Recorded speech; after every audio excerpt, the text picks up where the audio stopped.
देखिए दोस्त, आज हम पढ़ाने वाले हैं profit and loss. Profit and and loss. Profit and ये बहुत ही इम्पॉर्टेंट चैप्टर है। इसे पढ़ने से अधिक जानकारी प्राप्त होती है और इसको हिंदी में बोला जाता है लाभ और हानि। हानि। अब देखिए, इसकी पहली पॉइंट इसमें सबसे पहले क्या पाया जाता है। इसमें सबसे पहले है क्रय मूल्य। क्रय मूल्य, और इसको इंग्लिश में बोलते हैं कास्ट प्राइस। Cost price. अब आप सोचते होंगे कि ये क्रय मूल्य क्या होता है। क्रय मूल्य, अब हम बताएंगे क्रय मूल्य क्या होता है। क्रय मूल्य, जब हम यहाँ इसका आप लिख सकते हैं, इसका परिभाषा भी लिख सकते हैं। जब हम कोई वस्तु खरीदते हैं तो क्रय मूल्य कहलाता है। क्रय मूल्य कहलाता है। ओके, अब आ जाओ, इसमें तो क्रय मूल्य पता चल गया। अब दूसरी पॉइंट होती है। अब एक और बात, इससे मतलब शॉर्टकट में हम आगे बढ़ाएंगे सीपी। इसको हमेशा सीपी से प्रदर्शित करेंगे। और एक और बात, इसकी मतलब इसका दूसरा नाम है लागत मूल्य। लागत मूल्य इसलिए बता रहे हैं क्योंकि अगर कहीं क्रय मूल्य की जगह लागत मूल्य आ जाए तो आप लोग परेशान ना हो। अब आ जाओ दूसरे पे हो जाएगा विक्रय मूल्य। अब विक्रय मूल्य इसको इंग्लिश में बोलते हैं सेलिंग प्राइस। क्या बोलते हैं?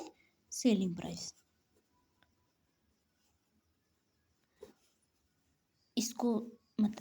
इसको एसपी से प्रदर्शित करते हैं। अब आप सोचते होंगे विक्रय मूल्य क्या होता है। विक्रय मतलब बिक्री। थोड़ा समझ में आ रहा है? विक्रय मतलब बिक्री, मतलब कोई चीज बेचने पर हमें जो बिक्री होती है, बिक्री, वही देखो। अब विक्रय मूल्य, जब हम कोई वस्तु बेचते हैं तो उसे विक्रय मूल्य कहते हैं।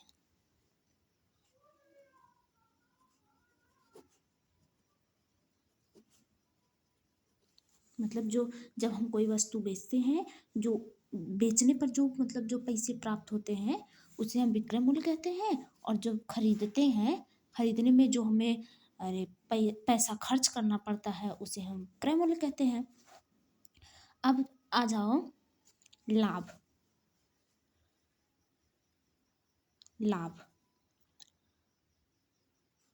प्रॉफिट। लाभ, प्रॉफिट। लाभ मतलब जब हम कोई वस्तु खरीद कर उसे, मतलब जब कोई वस्तु कम दाम में खरीद कर उसे उससे अधिक दाम में बेचते हैं, उसे क्या कहते हैं? लाभ कहते हैं। जब कोई वस्तु कम दाम में खरीद कर उससे अधिक दाम में बेचा जाता है, बेचने पर जो हमें मूल्य प्राप्त होता है उसे ही प्रॉफिट कहते हैं। उसे क्या कहते हैं? प्रॉफिट कहते हैं। इसे पी से प्रदर्शित करते हैं।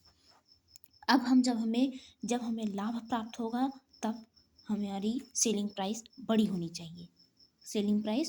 चाहिए। तब अगर हमें लाभ प्राप्त हो रहा है तो सेलिंग प्राइस बड़ी होनी चाहिए। किससे? एसपी से, मतलब सॉरी, सीपी से। अब हम इसका सूत्र लिख लें। सूत्र इसका बहुत ही जिक्र है इसमें। पी बराबर प्रॉफिट, पी बराबर, अब बोले हैं ना एसपी बड़ा होगा, इसमें एसपी और सीपी छोटा होगा, माइनस सीपी। अब ध्यान से देखिए, सीपी, मान लो हम बाजार गए, बाजार से एक खरीदे कापी खरीदे। हाँ, कापी खरीदे। नोटबुक, उस नोटबुक को हम खरीदे, नोटबुक को खरीदे हम 50 रुपए का। कितने में खरीदे? 50 रुपए का। अब उसे हमें 50 रुपए का, अब घर लाए तो मेरे दोस्त देखे कि ये 50 रुपए का है, तब हमसे मांगने लगे। तो हम उन्हें दे दिए, मतलब हम उन्हें वापस, मतलब उन्हें बेच दिए,